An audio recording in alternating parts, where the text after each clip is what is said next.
Јазикот коски нема, но коски крши. Подобро е да се препнеш на патот, отколку со јазикот. Книга Мудрост Сирахова, 20 глава, 18 стих.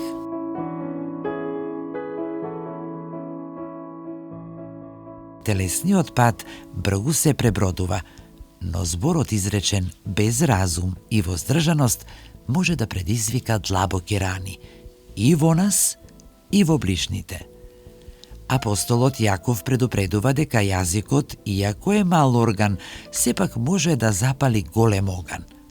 Впрочем, зборот има сила да изгради, да потикне, да охрабри, но и да урне и се да уништи. Кога човек ќе се препне на патот, повторно ќе стане и ќе продолжи.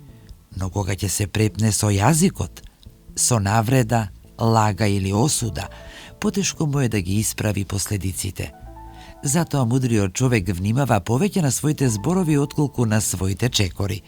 Смирениот пак молчи кога треба, зборува кога е потребно и со тоа го чува мирот и достоинството, и своето, и на другите.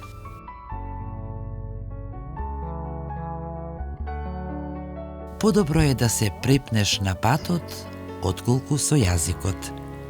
Книга Мудрост Сирахова, 20 глава, 18 стих.